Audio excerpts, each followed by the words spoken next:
Hello everyone. Today I have a very special guest joining me. Shane Murphy is an accredited psychotherapist and anxiety expert. Shane has helped countless people navigating anxiety and current challenges, empowering them to live with more clarity and confidence. And with years of experience in counseling and a compassionate, down-to-earth approach, he's here to share valuable insights on understanding and managing anxiety in our daily lives. He's also very engaged in the community and organizes a farmer market in Yall. He is hosting the radio show Mind Matters on Thursday night, and is the director of Yall Cancer Support Center. So whether you're struggling with stress, overthinking, or just want to feel more at ease, this conversation is definitely for you. So let's dive in and welcome Shane to the channel. Shane, it's great to have you here. Thank you very much, Sonia. That's a fantastic introduction. Sometimes when I hear back my bio of what I've done and what I do, I go, whoa, yeah, geez, I do a lot, don't I, you know? Yeah, thank you. Yeah. Yeah, but yeah, so yeah, as you said, like I am a psychotherapist and lots of other things as well, like, and I specialize in anxiety. So, and I specialize in anxiety because I struggled with anxiety for 22 years of my life, and I made it my purpose to go back to college, become a psychotherapist, and Yes. help other people with anxiety. All right. Okay, that's very interesting. So you focus specifically on anxiety for men, right? Or can women come Well, to you as well? women come as well. Like I probably have a these days. I probably predominantly do men, but women come Yes. as well for anxiety. Like so, yeah. But sure, I mean, it's not. I suppose the reason I like to emphasize men because men are still shocking to talk about their feelings and emotions, and for most people with anxiety, it's down to the fact that they don't express themselves enough. Yes. Yeah. So what do you Yeah. think is the cause of anxiety? There's lots of different things. Most of it goes back to some sort of trauma or something within your childhood, and how it still affects you in the present. Okay. People who struggle to express their feelings and emotions, it kind of builds up within them, and that kind of causes anxiety feelings. Mm. Um, on my own journey, it really just came from I had an anxious mum, and I learned from her in my childhood that anxiety was the only way to handle stressful matters. Hmm. And that's what happened to me in my 20s and 30s. For different people, it's got lots of different reasons why anxiety would happen and why it actually has such a huge effect on them. I mean, for me, I didn't actually know I even had anxiety till I was well into my 20s and I read a book and I went, oh, that's me. All right. I thought everybody felt the same way I did on the planet, Yes. but I'd never talked to anybody about it. So I just assumed everybody felt the same way, you know? I think that And is the problem that we don't talk about it, right? That we don't talk yeah, about it in public or with friends because there's a why is that? Is there a feel of shame or why? I What think do you it's think? game. It's well for me. I just generally just believed everybody thought like this. So why would I even talk to anybody about it? Because this is the way everybody feels. Yeah. Because I would my where I learned was from my mum. So if you feel that your mum struggles with anxiety and this is the way she taught you that this is the way you navigate the world, that's Yeah. normal for me. So it was But part of your family, right? It is it was part part of of. my family. Like, but I mean, what I want to the message I want to get across here is one of the misconceptions that people have around anxiety is that it's not genetic, it's learned behavior from your parents. And when All you right. understand learned behavior, you understand that you can cure yourself. Yes. Whereas Yeah. if you believe it's genetic, you will never cure yourself. So you think you can get control of it? You can, and you Or even I can get over it and I don't have have a better anxiety life. anymore. All I right. don't have Okay. anxiety. Yes. I'm anxiety free. Yes. You So know, I couldn't, the anxiety I struggled with in my life I could never be all the things that you named there. I could never do my own radio show. I could never set up a farmer's market. I could never even become a psychotherapist mm, with the anxiety I used to struggle with, which was I used to worry about what people thought of me. yeah. You know, so I couldn't become any of those things if I had anxiety. Yeah, sure. And how did it show up for you, or how does it show up for other people, physically and Well, mentally? What happens when you have anxiety? when you have anxiety for people who suddenly realize that they have anxiety, it manifests in just stress and worrying about what other people think of you. You're consciously anxious. You're constantly worried about, how will I turn up? What will I look like? What will, for me or for a lot of my other clients, like it's just this constant thought in their mind about future events that will go wrong or won't go wrong. And you're constantly making plans for the things that will go wrong for you in the future so that you make sure that when they go wrong, it'll be fine because you have a plan in place. So you can imagine your mind being taken up for, say, if you're going to an event and you're already thinking about, when I walk in, if someone talks to me, this is how I'm going to behave. If someone doesn't talk to me, this is how I'm going to behave. If lots of people talk to me, this is the way I'm going to behave. If people look at me and think I'm weird, this is how I'm going to behave. So if you're thinking about all these things going on in your head all the time, I mean, just even explaining it to you, I'm like, oh, it's a lot for people. And this is only a very small percentage of what is actually going on for people. It's like way bigger than that. Like they're thinking beyond that. They're thinking constantly worrying about what will happen, how will I speak, what if I say something, and then there's the aspect of when they are out in public and they actually say something, that they actually suddenly realize, they're second guessing. Then, oh, what if I said that, I shouldn't have said that. If I said it a different way, it would have come a different way. So then they're analyzing all their interactions in life. So it's very consuming. It literally takes up so much space in their time, and then it manifests in their life where their partner or something like that is feeling that they're not present, they're not listening to them, they're constantly worrying about this sort of stuff, and they're not present in the moment, so they're missing out. And I remember a client a couple of years ago who missed out, was watching his child doing the first step, first step, but didn't see it because his Yes. mind was over here and mind was doing those things.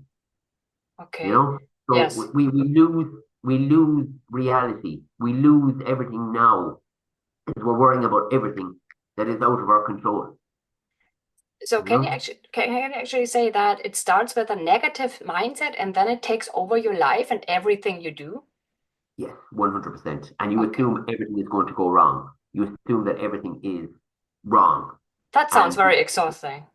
it's tiring. It's extremely tiring. That's why lots of clients have fatigue. Lots of clients have, and I suppose you've seen it as well, like in your practice, where people are coming to you when they're exhausted and Hmm. they're not eating properly and they're grabbing all the wrong foods because they don't have time or space to cook because all these things are consumed with them.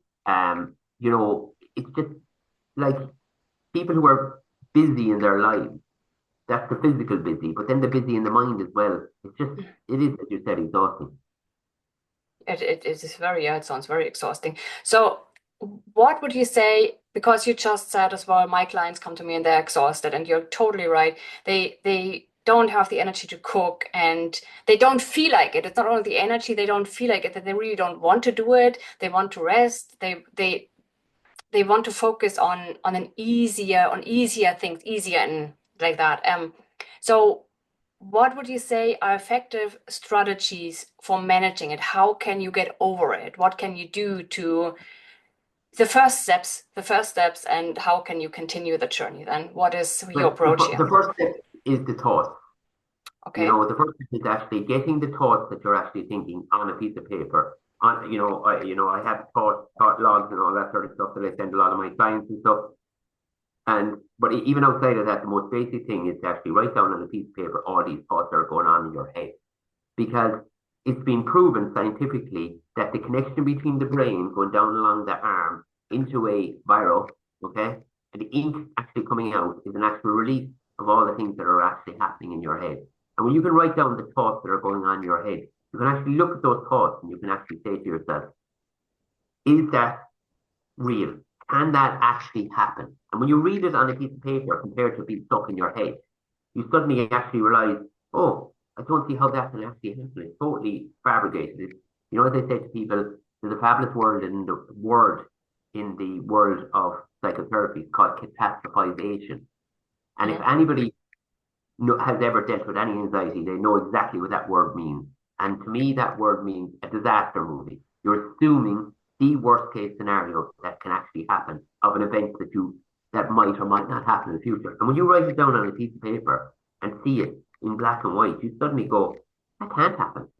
There's no way that can actually happen. So the first point that I work with all my clients, the first thing I work with them is the thoughts. What thoughts are coming on? And I would spend a good few sessions with a client about actually writing down the thoughts, looking at the thoughts and analyzing the thoughts and actually trying to figure out what are the thoughts that are actually controlling you.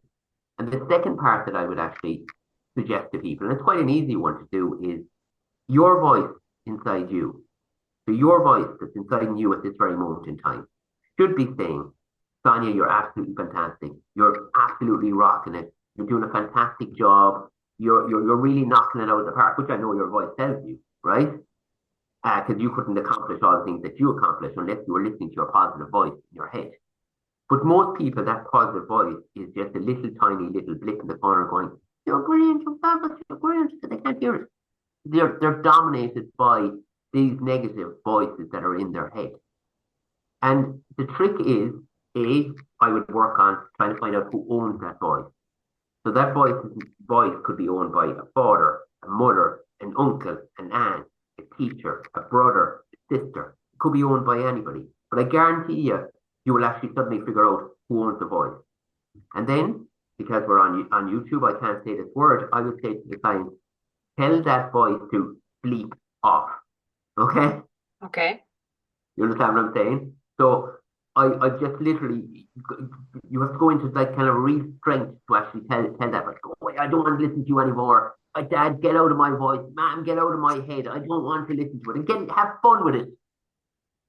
And it really does work where it really neutralizes that voice in your head and gets that voice to literally start going quieter and quieter. All right. You know? So it starts with your thoughts. Yeah? So you write it down, and then you change the negative thoughts. So you kind of make an reality check, and then you also change the thoughts from the negative to the positive, if I understood that correctly. Well, we'll get to the positive. Like that, this is All right. the first stages. This is just trying to get rid of the negative voices in your head All because right. it's about reprogramming and rewiring your brain into listening to the positive voice. Because the problem is your voice, your small inner voice, has been so depleted from everything for so long. We literally have to, like you would do with nutrition, we have to feed them. Yeah. We have to nurture them. We have to grow them back up into it. And even me, who, as I said, I am free of anxiety, but I have little post-it notes around my house and stuff like that. And when I brush my teeth in the morning, I have little post-it notes that said one positive thought in the morning can change all the negative thoughts. And that's when I'm brushing my teeth, I'm looking at that. So things like that around the house, I suggest putting up little post-it notes or little signs around the house to just remind you when I go out the front door, there's another little positive, which I do change around, positive note just as I go out the door and just saying, have a fantastic day, Shane, have fun. And that's what the post-it note says. And I go out my door in the morning and then I'm coming up the street and I'm smiling on my face and I'm feeling happy. So it's about reprogramming the brain. And that's another can take a bit of time as well of actually reprogramming, rewiring the brain. And a lot of my style of therapy comes from the likes of Bruce Lipton, Joe Dispenza, Greg Garden, a lot of the ones that all talk about reprogramming and rewiring the brain. Okay. So you say starting the day on a positive in a positive way really matters. It can Oh, change the you whole day. and gratitude in the morning. Like All when I wake right. up first thing in the morning, I find 30 different things every morning to be grateful for before I even have my breakfast. With 30 or 13? 30. 30. Oh, wow, that is a lot. Yeah, but I mean, like this morning now, I had gratitude that my heating came on, so it wasn't as cold when I Yes. got up. I had gratitude that the sun was actually shining this morning when I woke Oh, up, because that's not the yes. same every morning. Yes. I had gratitude of hot water in the shower. I had gratitude of clean shirt. I mean, gratitude is really powerful because it's focusing in on the small things, the things that people take for granted, you know? And Exactly. we lose track. Like, I mean, even just literally being able to put my feet on the ground every morning, I give gratitude and thanks that I'm able to put my feet on the ground and pull myself out of bed. That you Or can walk, gratitude right? You that can walk, you I can get can out of walk. Yeah, bed. exactly. But there's so many people on the planet that can't walk. Hmm. So many people that struggle with injuries and stuff like that. I Yes. have gratitude of turning on the light and I have power, you know? Hmm. Mhm. You know, a lot of people up and down the country have noticed over the last couple of weeks where they didn't have power, like, you know, and now they're going, I'm so Yes. grateful of the power when it comes back on. And Yes. that's one of the things during COVID that what I realized was a lot of things that we took for granted in life when we didn't have them, that when we had them again, I now go, oh, gratitude is so important. Like, I mean, during my day, I just notice things that I'm so grateful. I'm so grateful to be talking to you today, you know? I'm so grateful to be sharing my story. I love sharing my story. I love sharing how I operate. So having that gratitude, like, I mean, there was a study done, I can't remember, I'm not great at remembering studies, but there was a study done where they noticed with gratitude and people who have gratitude in their life are predominantly happier all the time. Mhm. And when you're in gratitude, you can't have anxiety. Oh, really? When All you're in right. Yes. gratitude, I never you thought can't. about it that way. Yes, but it's Yeah, actually true. Yes. yeah. So there is no, like, predominantly anxiety is negative thinking, like, Yeah. uh, and when you're in gratitude, you don't. And for me, and like I say, if I feel an anxious moment coming in, I'll bring gratitude in, and the anxious moment is gone. Yeah. Yeah. Things can change just like that. Once So you allow yourself to step into it and understand that you can rewire your brain. that's very interesting. It starts with the thoughts, and when you can kind of control your thoughts in a positive way, your feelings and emotions don't take over. Is that correct? Well, your negative feelings and emotions don't take over because another part of how I help actually people as well is understanding feelings and emotions. As I said, that little voice that's in your head has been unfed with understanding, and you'd be surprised the amount of people and the amount of clients that have come to me, and they literally go saying, I don't know how I feel. I don't know what this Hmm. is. I don't know what this feeling means. I think this feeling is anger. And then when we go into it, we find out that that feeling that I actually remember a client who thought that this feeling was anger all the time. It was Hmm. actually happy, All right. Okay. you know, because they haven't been, you know, in our, you know, not that I'm saying that they're perfect parents or anything like that, but predominantly our parents teach us about feelings and emotions. And if Mm. we come from a dysfunctional family, we're being taught anger, we're being taught shouting, roaring, negative stuff like. So we're actually learning how our emotions actually happen. You know, I have lots of different techniques to help people to go, oh, you're feeling like this now. Oh, that's happiness. That's joy, that's going to the negative, that's shame, that's, you know, Hmm. naming the actual emotions for people to actually go, oh, okay. Because we surprised amount of people, especially with anxiety, is that everything is grouped into one word. And we live in a society now where people have loads and loads of labels of anxiety. Like one of the things I say a lot to people is anxiety is normal feeling. We all feel anxiety all the time. We're allowed to be anxious that when we're walking across the street, that we won't get hit by a bus. You know, Yeah. we're allowed to have that feeling. Or if we're going into a new job and we're starting the new job and we're feeling that anxiety, we're feeling that little butterfly in our stomach, and we're feeling our heart beating a little bit faster, and we're like thinking, oh, will I be okay with the job and it's a new job, and we're allowed Hmm. to feel those feelings. That's a normal feeling. And we're stepping Yes. into a society now where everybody's saying, oh, I need to get rid of my anxiety, I need to get rid of my anxiety. No, I don't want you to get rid of your anxiety. So what I usually do is I strip down their anxiety completely, and then we build them back up and get them to start understanding that they're allowed to feel this way. Hmm. Hmm. So it's really about educating people on their feelings and emotions to learn what they're feeling and how putting a name to it, the actual emotion. Oh, I didn't know I felt like that. Yeah. Like anxiety, the word anxiety has 22 different feelings underneath it. Oh, wow. Okay. So, So people don't realize that, they yeah. just, when you just say, if a client say, or if somebody says, I have anxiety, okay, so how does that feel in your body? How does anxiety feel in your body? Where do you feel it in your body? What thoughts are actually coming up for you? So those type of probing questions I would ask clients to actually dig deeper. Okay, you feel anxiety. What else do you feel? What's underneath the anxiety? And Yes. for most people, it's lots of different things. Lots of different things. There's a whole mushroom of different things that's coming up for people that are underneath the anxiety. Because we can just name it as just anxiety, or we can name it just as anger. Hmm. Then, like anger is always a really powerful one because anger, I don't know if you've ever seen the anger iceberg, because anger is at the tip of it, and then there's a million different feelings and emotions that come underneath the Hmm. anger. And the anger is just the reaction. You just react. Whereas you don't actually, you might be feeling shame, you might be feeling disrespected, you might be feeling delusions, you might be feeling unheard, but you react in anger. And when you allow yourself to actually feel those feelings underneath it, that's when the change happens.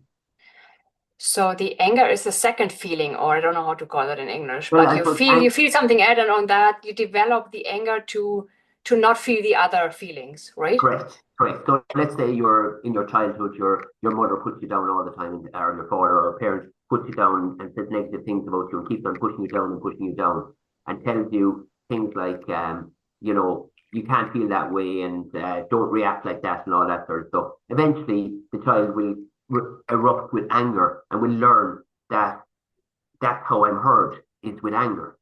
Okay. So they don't allow themselves to feel the other feelings that they want to feel. Because they are not allowed from the parents either. So Because they're they not can't allowed from the allow them parents. themselves.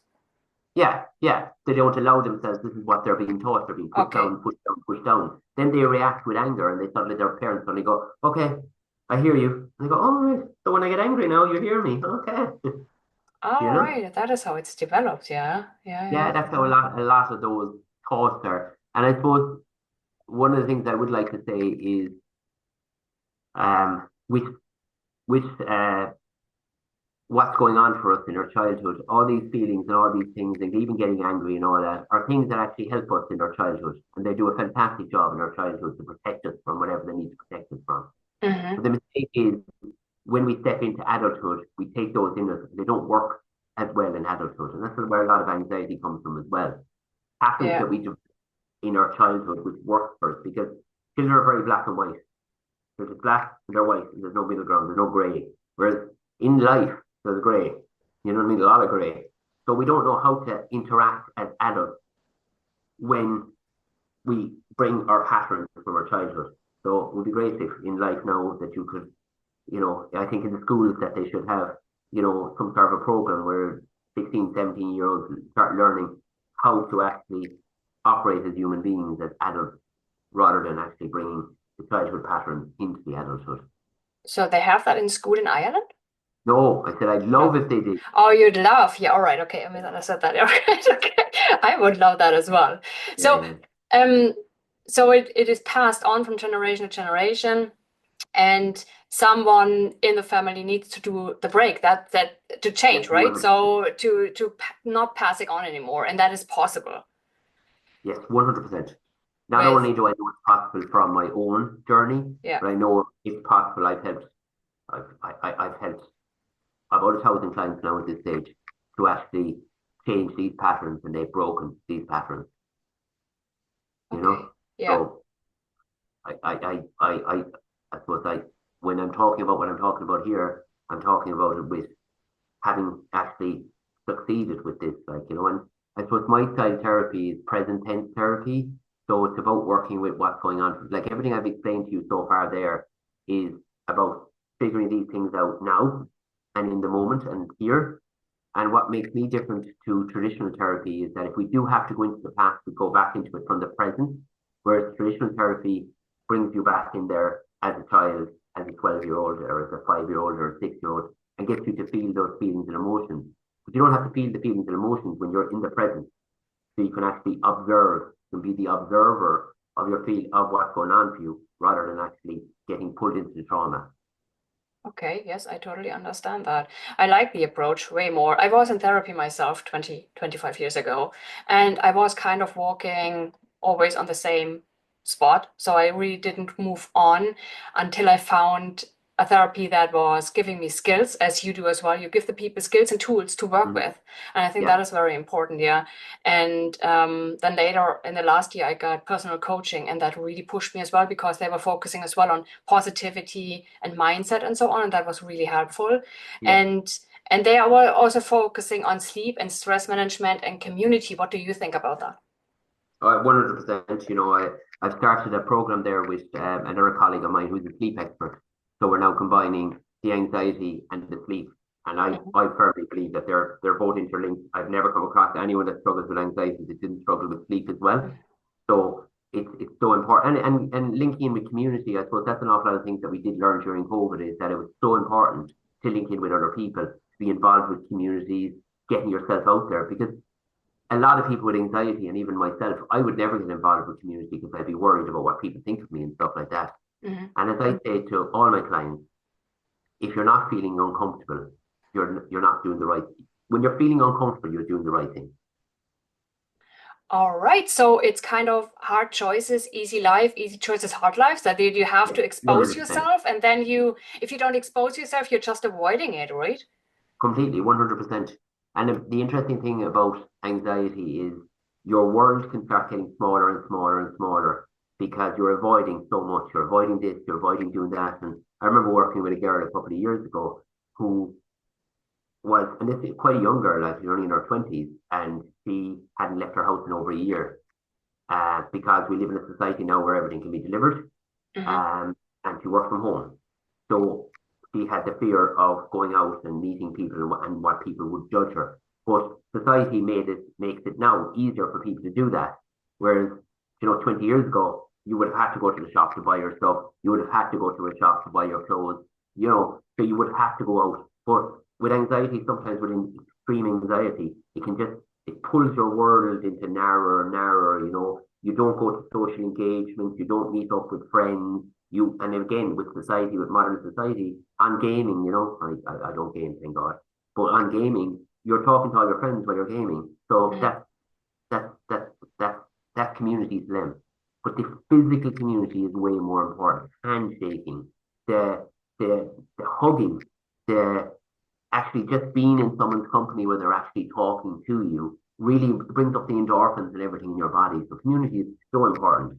It's one of the main reasons I set up the Farmers Club Community Market because it's all about the pulling together of that community feeling. Because we're nearly a year now since we launched the market, and I think of the people that of all stallholders, I know them all very well, I know all their children and all that sort of stuff. And then they all know each other. And there's a community after building up there. And there's all the people that come in and buy from the community and stuff like that. And then we have music and they sit down and have a cup of coffee and a chat. So it's more than just a farmer's market. It's a community coming together. So it's probably one of the main reasons that I set it up, to create that community. So community is key. All right, that sounds great. That sounds really amazing. I've never been there. I always wanted to go down to Europe, and I will do this year. I promise you, I'll come down to the market and visit you and the others. So we have to wrap up here, unfortunately. It was amazing. Okay. I have so many more questions, but we don't have more time at the moment. How can people find you if they want to work with you? How can they reach out to And I you? suppose that they can email me on fmurphycounseling@gmail.com. They can find me on Instagram. I do well enough on Instagram, so anxiety expert on Instagram. Or if they want to give me a ring, my telephone number is 08689473322. So that's Perfect. it. Really, and look, I mean, on Instagram or Facebook, they can find me on any one of those. Fairly straightforward. As I said, on Instagram, I have about 30,000 followers, so I do well enough over there on that platform. So yeah. So look me up. I'd love to help people more and more. Yes, I can see that. You're very passionate about it. You find your why, you find your passion Yeah, through that, through the anxiety you experience yourself, and you really enjoy what you're doing. I So do. thank you very much for Yeah, being with us today and for giving, oh God, I don't know how to say that, but to share your thoughts and everything with us. yeah, And maybe we see each other or on the channel soon. Let's see. yeah. Okay. All Thanks very right. much, Sonia. Okay, Thanks. thank you. Bye Bye. bye. Bye.